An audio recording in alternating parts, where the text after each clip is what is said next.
আজকে তার জন্মদিন। এই দিনে সে জন্ম নিয়েছিল, কিন্তু এই সময় আমি কোথায় ছিলাম প্রশ্নটা আমার মাথায় ঘুরপাক খাচ্ছিল। পরে ভাবলাম আমি তো জন্মই নিয়েছিলাম না তখন। যার সাথে দেখা হওয়ার সে যদি পৃথিবীর এ কোণা থেকে ওই কোণা থাকে, ঠিক দেখা হয়ে যাবে। মহান আল্লাহ চাইলে সবকিছু সম্ভব। আমি আপনাদের ভাইয়ার বেশ কয়েক বছরের ছোট। কে কোথায় কোন দিকে ছিলাম কোনো ঠিক ছিল না। তাও দেখেন আজ আমরা একসাথে। এই দিনে যাদের অনেক বেশি মিস করছিলাম তাদের ছবিগুলো নিয়ে আমরা কেক কেটেছি। আর লেমন কেক অনেক বেশি পছন্দ, লেমন পেস্ট্রি কেক যেটা, আর আমার ব্ল্যাক চকলেটটা পছন্দ। তো ওর জন্য লেমনটাই অর্ডার করলাম। এখানে লিখবো হচ্ছে happy birthday to my to dear my husband. Tattoo দিব, এভাবে দিব। এই ফুল দিয়ে চালাই দিব ভাবতেছি। তারপর তার জন্য কিছু গোলাপ ফুল নিতে গেলাম। আমার মনে হয় না ফুলের চেয়ে দামি গিফট আর কিছু হতে পারে। আমি প্রতি বছরই তাকে গোলাপ ফুল দিয়েই উইশ করি। তার ভালোবাসা, আপনাদের ভালোবাসা সবকিছু মিলে যেন আমি একটা আদুরে মেয়ে। মনে হয় যেন আল্লাহ দিয়ে একদম গদগদ। যাই হোক, ছোট্ট ছোট্ট কিছু সুন্দর গোলাপ ফুল নিলাম। নেওয়ার পরে ভাবলাম মাঝখানে একটা ফুল দিলে ভালো লাগবে, তাই আমি হোয়াইট কালার একটা ফুল দিয়ে নিলাম। ফুলগুলো সযত্নে বাসায় নিয়ে যাচ্ছি, আর রাত 12টা বাজার জন্য ওয়েট করতেছিলাম। যেই না 12টা বাজে, আর তখনই ফুলটা আমি তার কাছে নিয়ে যাই। একে দিব না একে দিব ভাবছি, নতুন অতিথিকে দিব নাকি আমাদের বাড়ির মানুষকে দিব। নাও, হ্যাপি বার্থডে। অনেক যত্ন করে ফুলটা গুছিয়ে নিয়ে আসছি। একটা, দুইটা, তিনটা, চারটা। আরেকটা সদস্য কই? আরেকটা সদস্য কে? কিসের সদস্য আরেকটা? সাদাটা ওইটা গাছ, সবার ছায়া দিয়ে রাখছে। একটা আমি, একটা বিথে, একটা রুকাই, আর একটা কই? আরেকটা কি? এই যে এটা কি? ওটা মেজো বউ। তাহলে কি এটা আমি, এটা তুমি, যেহেতু বয়স হয়ে গেছে তোমার। আমার বয়স হয়ে গেছে। এটা আমি, এটা তুমি, রুকাইয়া। এটা হচ্ছে ওই যে মেজো বউ, এটা ছোট বউ। তোমার মেয়ে যেমন তোমাকে উইশ করছে, ছোট বউকে। এটাই তো বার করতে হবে এখন। ঠিক আছে, কংগ্রাচুলেশন। যাই হোক, হ্যাপি বার্থডে। কিছু নাই আর দেওয়ার, এইটুকুই। অনেক গুছে গুছে নিয়ে আসছি। সাদা জিনিস আসলে কিছুই ভালো না, কি? কোনো গন্ধ নাই, কিছু নাই। তোমার গায়ের রঙও তো সাদা, তাও তুমি ভালো না।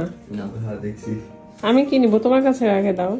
আর এটাকে দেখে সবাই যে ভয় পাচ্ছি একটু পর পর বাড়ির মধ্যে ঢুকলেই, সরাই অন্য জায়গায় রাখতে হবে। কি হয়েছে? আমি আর সোহাগ রাখছি, আমরাই ভয় পাইছি। তোমরাই তো নিয়ে আসছো কুরিয়ার থেকে। ওইটাই তো বলেছি, আমরা ওই রুমে যে রেখে আসছি, তারপরে আমরাই ভয় পাইছি রুমে ঢুকে। আর চোখ মুখ কই, আর চোখ ঢাকা কেন? ও মাই গড, কাজল কালো চোখ। আমি তো সবকিছু রান্নাঘরে লুকিয়ে রেখেছিলাম যাতে রাত একটুকু টের না পায়। তো আমি ক্যাথালিন থেকে কেকটা নিয়েছিলাম, তার লেমন কেক যেহেতু পছন্দ তাই সেটাই নিয়ে আসছি। প্রতি বছরই রাত 12টার পরে তার জন্য আমি একটা কেক, একটা গিফট এগুলো নিয়েই রাখি। বাট এবার কোনো গিফট নেই, শুধু ফুল আর cake.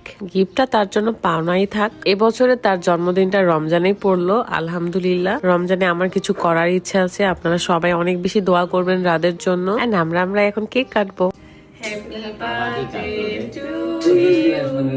Happy birthday to you. Happy birthday to you. Happy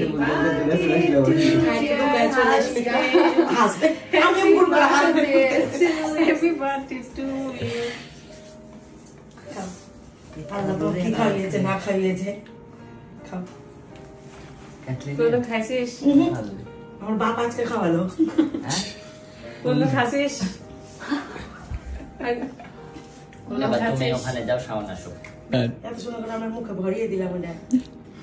খাওয়াই দে এবার। আমি কি করবো? তুই তো এগুলো ভরিয়ে দিয়েছিস। এই যে ভরা জামে করে দিই আমি। ওটা হাত চাটছে দেখ। পড়ে যাচ্ছে। ওটা ওখানে রেখেছি প্লিজ। করে কে খেতে চাই? নো বেবি, আমি আর কিচ্ছু করব না। দিব? চিকন ছোট এ হইছে? বললাম রে এটা বলি।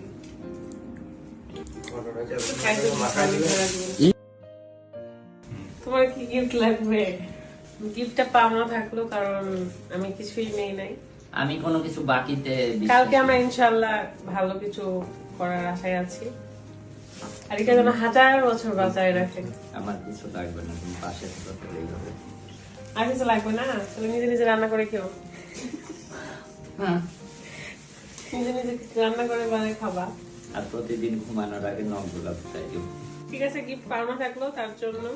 সর্বশেষ পরিতে যাদেরকে অনেক বেশি মিস করছিলাম, লিমা আপু, রনি ভাইয়া, ফাহিম ভাইয়া এন্ড মুস্কান আপু, সবাই যদি থাকতো না অনেক ভালো লাগতো। তবে নেক্সট 11 এপ্রিল আমার মেয়ের জন্মদিন, সেই জন্মদিনে কিন্তু সবার উপস্থিতিটা আমি দেখতে চাই। রনি ভাইয়া, ফাহিম, মুস্কান আপু, লিমা আপুকে তো পাবো না, তাই কিছু বলতেছি না। সবাইকে মিস করছি, এন্ড এখনকার মতো আল্লাহ হাফেজ।